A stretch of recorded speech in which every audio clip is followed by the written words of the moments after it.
guys, magandang tanghali po. Happy New Year sa inyong lahat dyan guys. So guys, today is last day ng buwan na to, December 31, 2023. Happy New Year sa inyong lahat dyan. So today ay wala akong simpleng trabaho at kasama ko ang mga anak ko. Hi Daniel. Hi Jacob.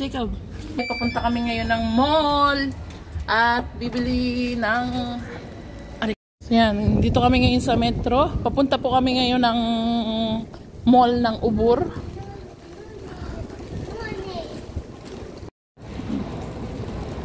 Sakay tayo ng elevator kasi hindi po pwede ng pinagsama ko na yung dalawa sa isang stroller para madali. Jacob, Kaya kami guys pumunta ng Ubur kasi magre-receive sana kami guys ng pera galing sa ating follower. Kaya lang guys, dahil holiday is sarado po yung outlet branch ng Western Union. 3 outlet yung pinuntahan ko. Kaya lang sarado. So babalik daw sila by January yung transaction. By January 3, yun ang sabi nung isang pinuntahan ko sa mall. So yan guys, ginawa ko, pinasyal ko na lang sila Jacob at Daniel dyan sa labas ng mall. Kasi may maliit na park dyan. Yan, enjoy naman yung dalawa. So guys, hindi rin naman kami nagtagal dyan. Umalis din kami gawa na nag-i-start na mag-fireworks guys. Grabe, nangangamoy, tawag doon, yung pulbura. So, hindi maganda sa health ng dalawang bata. Umiiyak pa nga guys si Jacob. Ayaw pa niyang umuwi. Kaya lang si Daniel natatakot sa fireworks. Ang lalaki. Guys, ngarag na kami. Andito kami sa labas ng mga bata. Pinasyal ko sila. May kukunin sana kaming padala guys. Kaya lang, walang transaction ng Western Union ngayon. Bukas sila pero wala daw cash. Ewan ko kung bakit. Daniel, are you happy? Nandito na po kami ngayon sa bahay ng mga bata. Yan. Happy New Year sa inyong lahat dyan, mga kabayan. Kung nasaan man kayong sulok ng parte ng mundo. Yan, lalo-lalo na sa mga followers namin na laging sumusuport sa amin. Lalaro yung mga bata.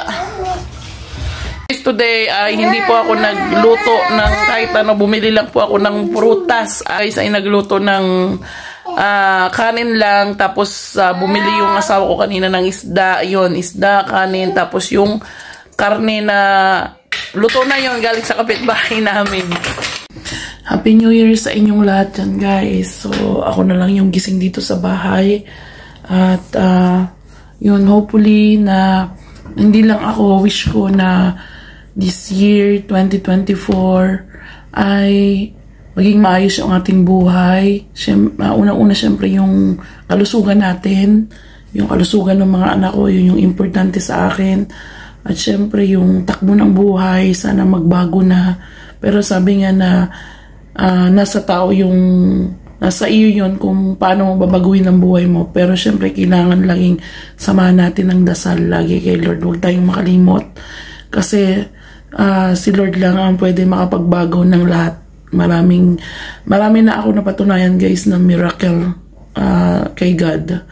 So yun, hindi talaga ako nakakalimot. At kayo din guys, kung ano man yung trials nyo this 2023, sana by the end of this year, maging okay na, and yung papasok nating 2024 ay maging maayos na ang lahat. So yung guys, I'm so happy na nalampasan ko lahat ng trials this 2023 kasi guys, sobra ang dami. Pero nagpapasalamat pa rin ako kasi kung hindi ko naranasan yung lahat ng trials na yun, maybe hindi ako ganito katatag, hindi ako ganito strong, hindi ako ganito mas maano yung ko kay Lord.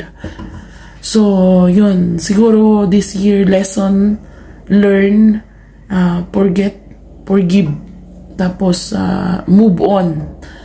move on, tapos tuloy lang yung buhay, tuloy ang pangarap. Huwag tayong titigil hanggang hindi natin naabot yung pangarap.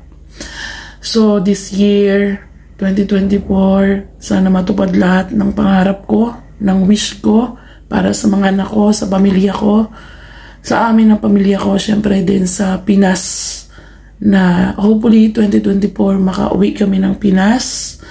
And yun, wish ko sa amin at sa inyo ding lahat, lalo na kayong mga sumusuporta sa amin. At so yun guys, yun ang lalakas na nung mga tunog ng mga fireworks dito. So nandito lang kami sa loob ng bahay kasi alam nyo na bawal makalanghap.